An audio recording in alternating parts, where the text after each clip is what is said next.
Beamy Dawson, 29, lead architect at a pretty decent firm. Not one of those giant soulless corporations, but big enough to land the cool projects. My job is basically to draw fancy buildings and make sure they don't fall down. Mostly the second part. The team is solid. It's a real meritocracy, or at least it used to be. If you're good, you're respected. If you're not, you learn. Simple as that. The head of our department is this guy, Ion. He's in his late 50s, an absolute legend in the field. The kind of guy who has forgotten more about structural engineering than I'll ever know. He's quiet, serious, and when he speaks, everyone listens. Not because they have to, but because they know he's right. Then there's Shane, my closest colleague. Same age as me, sharp guy, we came up through the ranks together. We're the main mentors for the new blood. Speaking of which, we have a few juniors on our team. There's Emily, who is ambitious and a fast learner. She genuinely wants to be great at this job. Asks a million questions, but they're always smart questions. And there's McKenna. She's much quieter. Seems a bit overwhelmed by everything. Talented for sure, but lacks confidence. You have to be gentle with her, guide her hand a bit more. This was the ecosystem. It just worked. The old guys like Ayan taught us, we taught the new ones like Emily and McKenna. The knowledge flowed down. The project we were on was the biggest in the firm's history. A new modern art museum. Complex geometry, experimental materials, a massive cantilevered entrance that made all the engineers sweat. It was the kind of project that makes a career.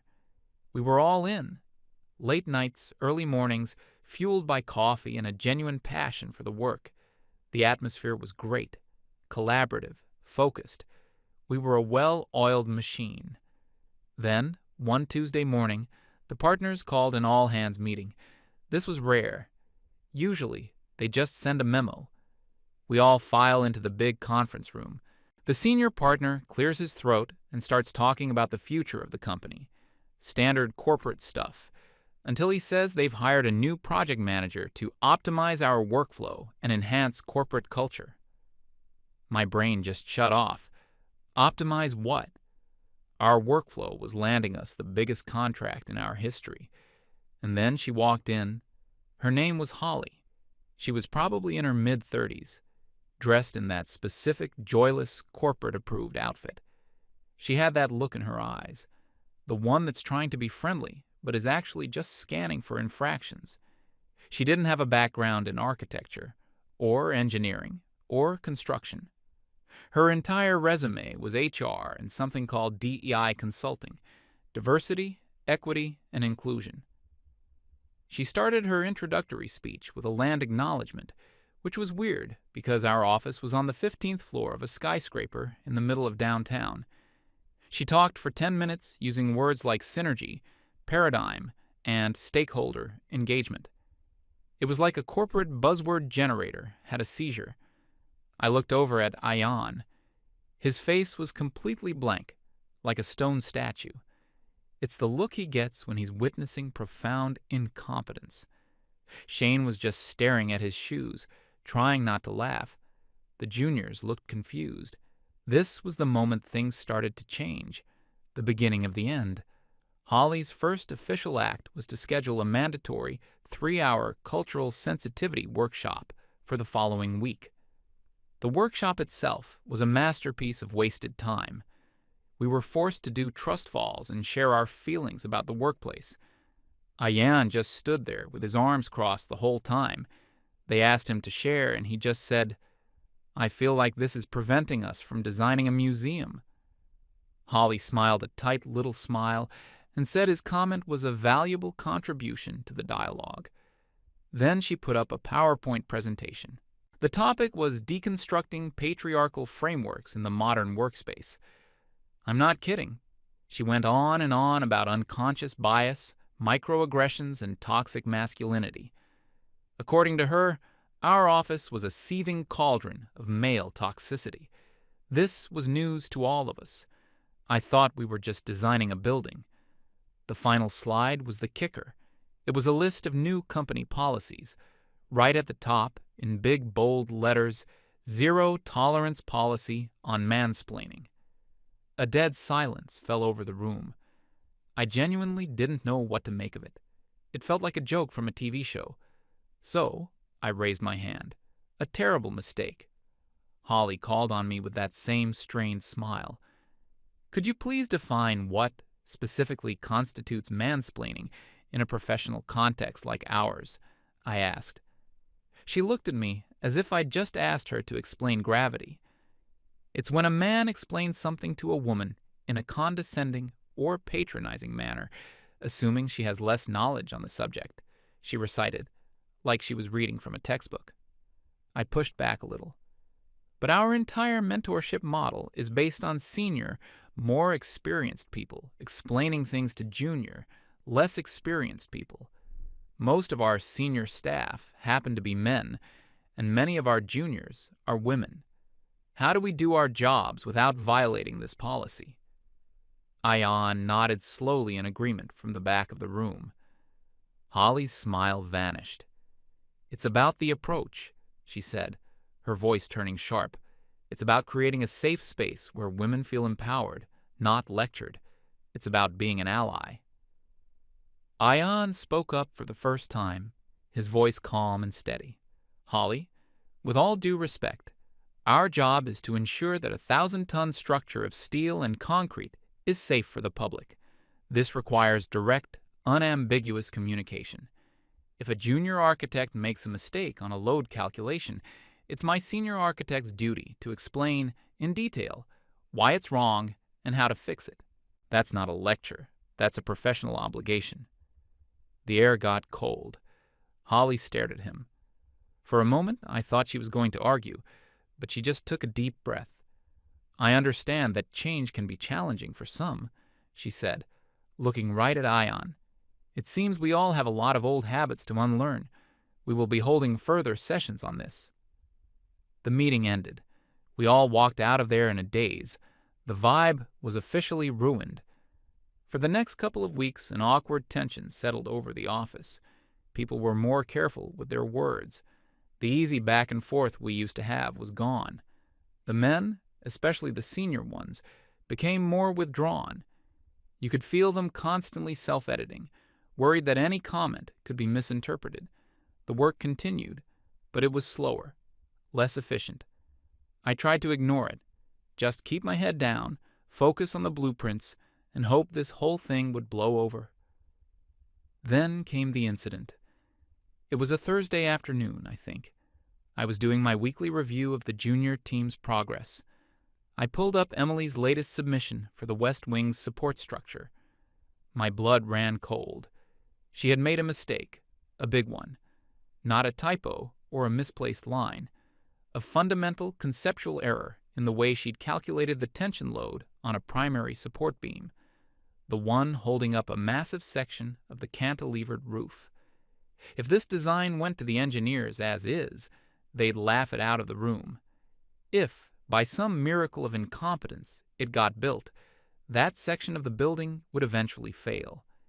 It might take years, but it would come down. I didn't even think about it. My only thought was, fix this now. I walked over to her desk. A few other people were around, McKenna included.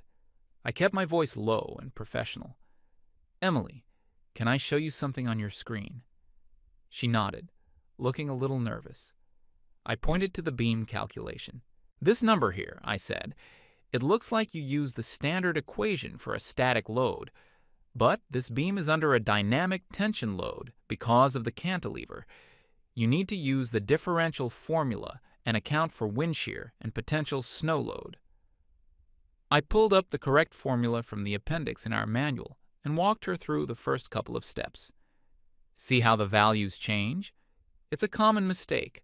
I made the same one when I was starting out. Just rerun the numbers with this, and it should be fine. That was it. The whole interaction took maybe 90 seconds. Emily looked relieved, genuinely grateful.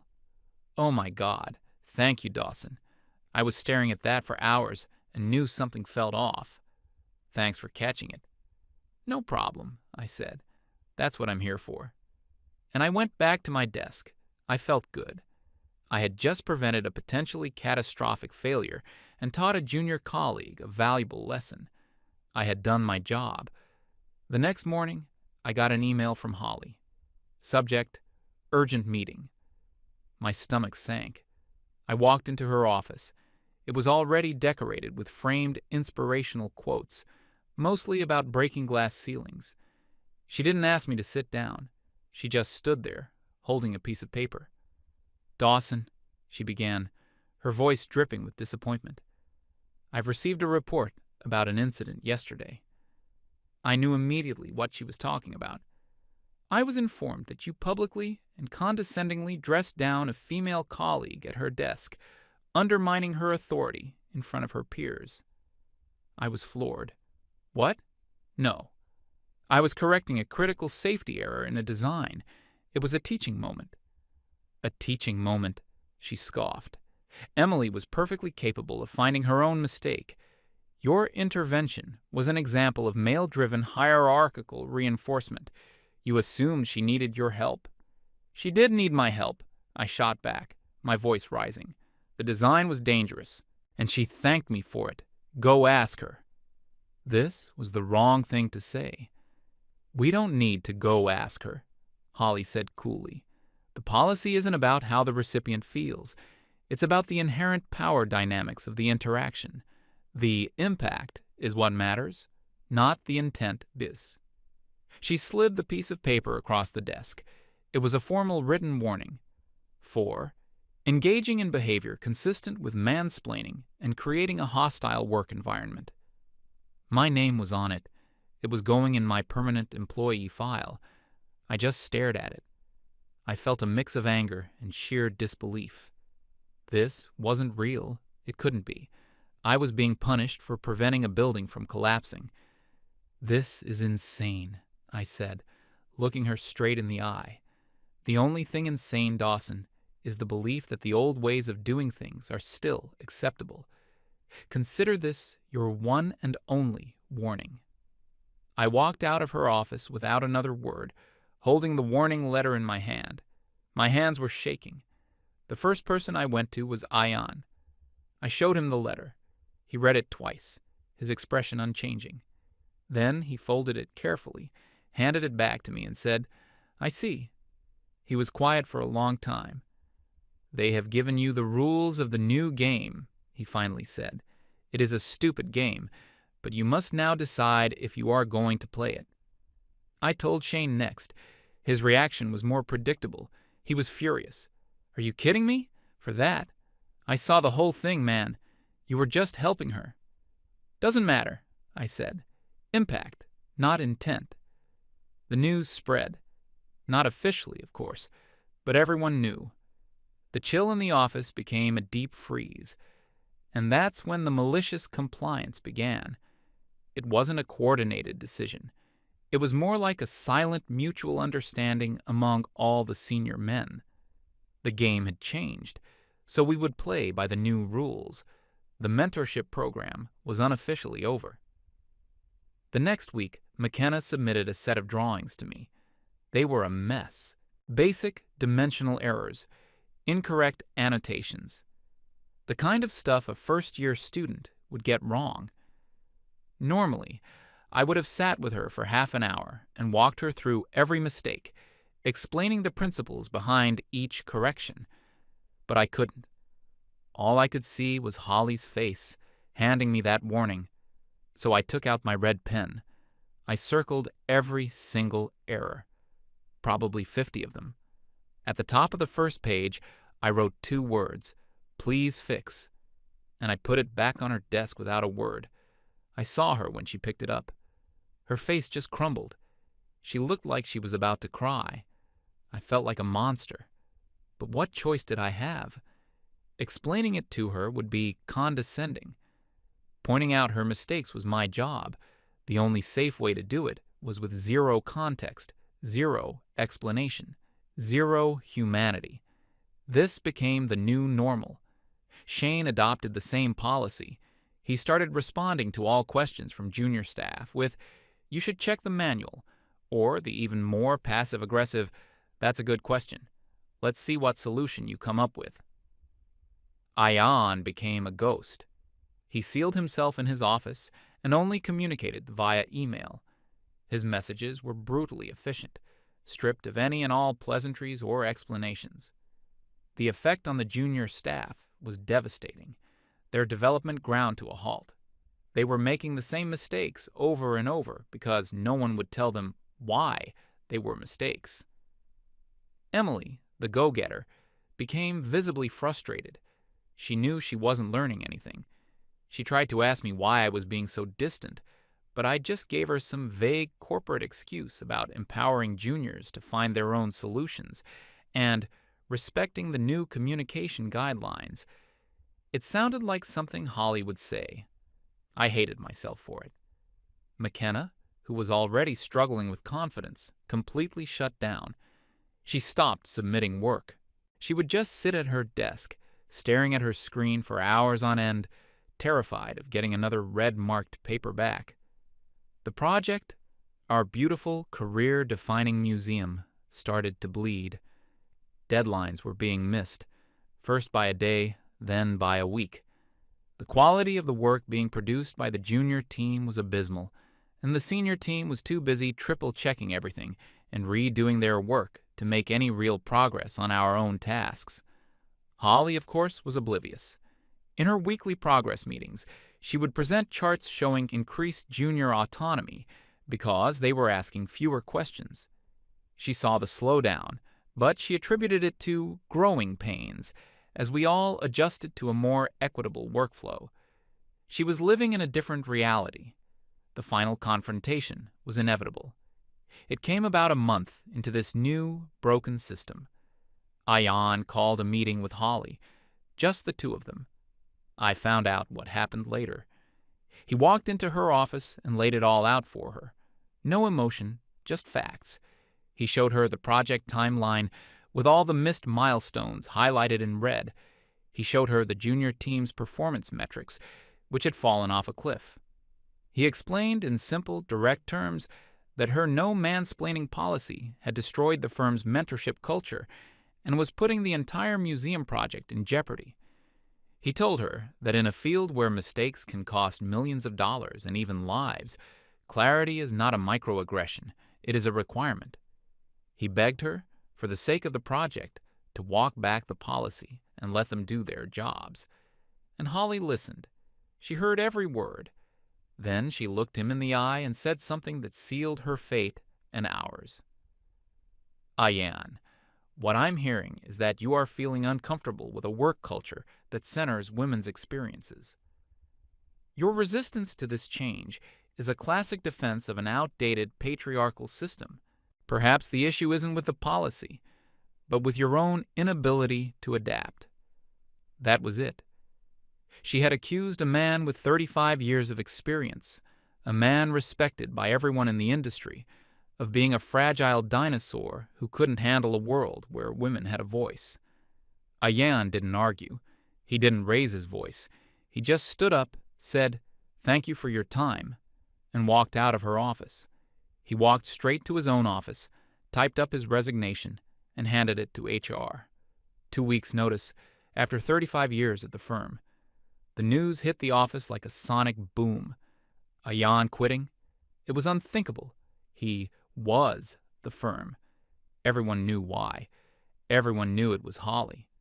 And for me, that was the final straw. This wasn't just a stupid policy anymore. It had driven out the best of us. It had poisoned everything. I wasn't going to play her stupid game anymore. I was done. Ayan's resignation wasn't just a piece of paper. It was a statement. The day he announced it, the entire atmosphere of the firm shifted. It was no longer about a bad policy or an annoying manager. This was an existential threat. If a man like Ayan, the foundation of the entire department, could be forced out, then none of us were safe. The office became a ghost town. The low hum of productivity was replaced by a heavy, oppressive silence. People would just sit at their desks, staring at their screens. but you could tell no real work was getting done. The juniors were terrified. Their main anchor, their ultimate source of knowledge, was gone. I went home that evening and knew what I had to do. This wasn't a job anymore. It was a matter of professional integrity. I couldn't be part of a system that actively punished people for being good at their jobs. I called Shane. I didn't even have to make a case. "I'm writing my resignation letter," was the first thing he said when he answered the phone. "Me too," I replied. "See you tomorrow morning." There was no big debate, no agonizing. It was the simplest, most obvious decision in the world. We walked into the HR office together the next day. The HR director looked like he'd seen a ghost when two of his lead architects showed up at his door at 9 a.m. We handed him our letters. He read them, his face getting paler with every sentence. "This is because of Ayan, isn't it?" he asked, his voice barely a whisper. "This is because we can no longer do our jobs," I said. "This firm has made it clear that competence is less important than ideology." He tried to talk us out of it. He mentioned our futures, the prestige of the museum project. It was like he was speaking a different language. He didn't get it. He said the partners would want to speak with us. We agreed. The partners called us into the main boardroom an hour later. They looked like they hadn't slept. They offered us more money, a significant raise. They offered us bigger titles. We just shook our heads. "This isn't about money," Shane told them. "We can't work under Holly. We can't work in an environment where our professional judgment is treated as a thought crime." "Just give us a few weeks to sort this out," the senior partner pleaded. "Ayan gave you 35 years, I said. "You sorted that out by letting him walk. Our decision is final." And that was that. Our resignations were accepted. Within 48 hours, 2 more senior architects and one of our top engineers quit. The exodus was complete. The firm's entire brain trust for the museum project, the team with decades of combined experience, had walked out the door in less than a week.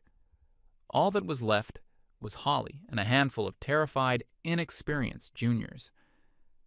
We spent the next 2 weeks in a strange limbo, just documenting our work for the handover. Holly avoided us completely. She wouldn't even make eye contact in the hallway. She held a pep rally for the remaining staff. We weren't invited, but we heard about it. She apparently talked about this being a tremendous opportunity for the juniors to step up and claim their space. She framed our departure as a positive thing, a shedding of the old guard that was resistant to progress. She was delusional. She was the captain of a sinking ship, telling the passengers that the water flooding the lower decks was actually a new swimming pool. On our last day, Emily came to my desk. She looked lost. "I don't know what we're going to do," she said. "None of us are ready for this." "You're more ready than you think," I told her. Which was a lie, but what else could I say? Just trust your instincts and double-check your math. Leaving the building for the last time felt strange. Not sad, just final. Shane and I went for a beer. We didn't talk much about work. We didn't have to. The real fallout began the following week. I heard all of this secondhand from some friends still in the admin department. Holly was now, by default, the sole leader of the project. She had to get on the technical calls with the contractors and the structural engineering consultants. It was a disaster. The engineers would ask specific questions about material tolerances or reinforcement schedules. Holly would respond with phrases like, "We need to approach this with a collaborative mindset," and "Let's circle back on that after we've empowered the team to find a synergistic solution." They thought she was joking at first. Then they got angry.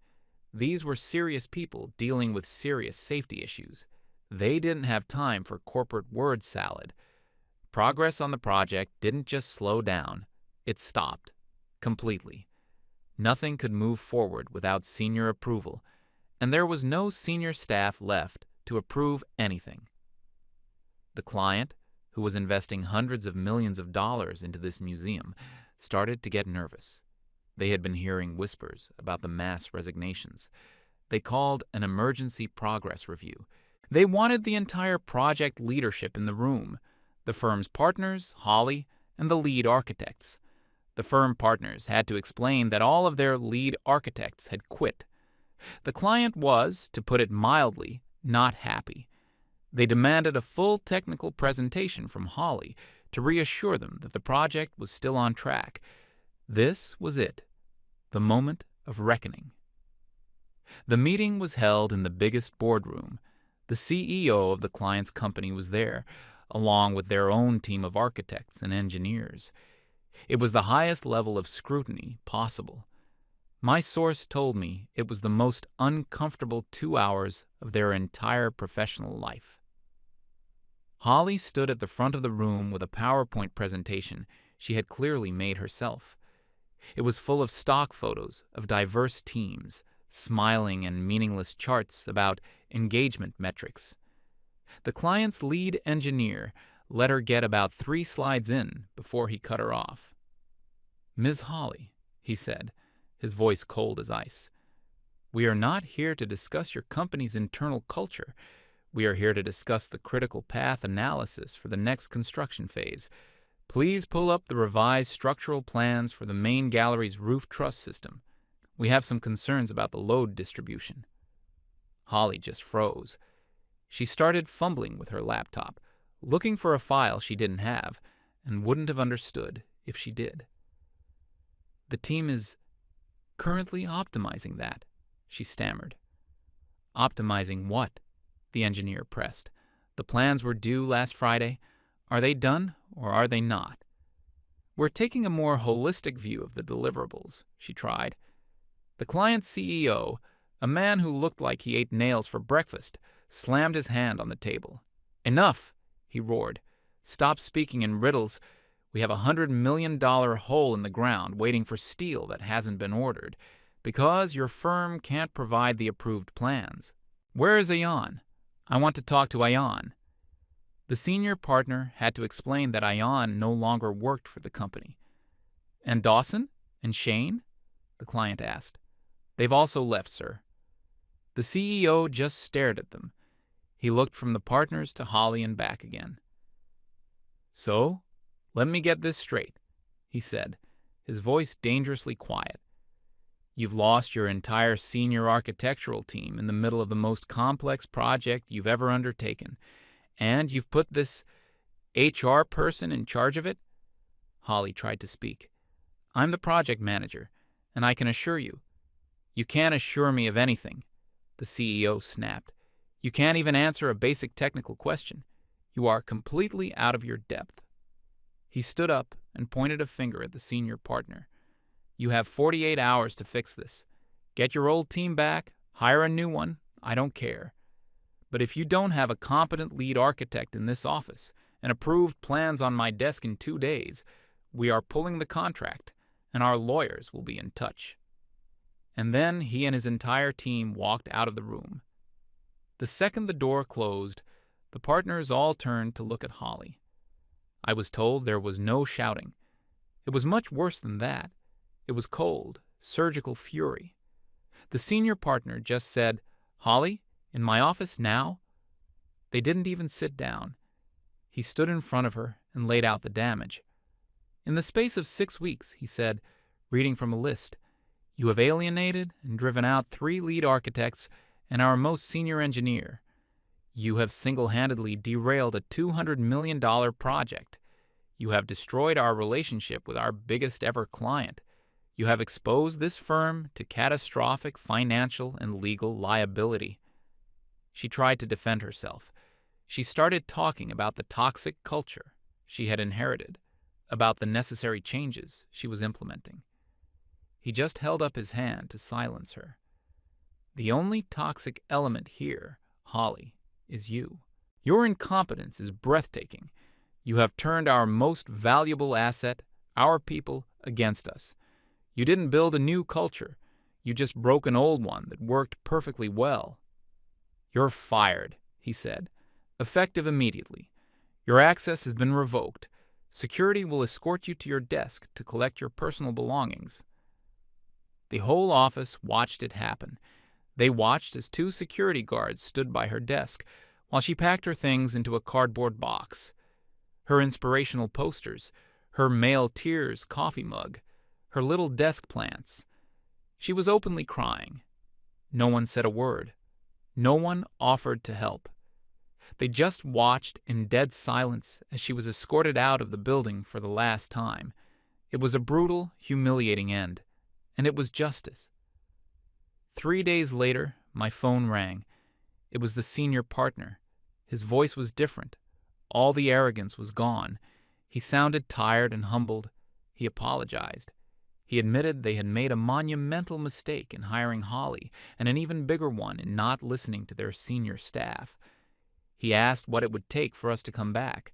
Ayan, me, Shane, all of us. Ayan led the negotiation. It was masterful. We didn't just get a 30% pay raise, though we did get that. We got it in writing that the architectural department would have full autonomy over its own projects and personnel.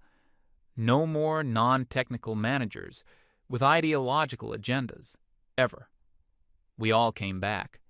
Walking back into that office was strange, but good. It felt like coming home after a long, stupid war.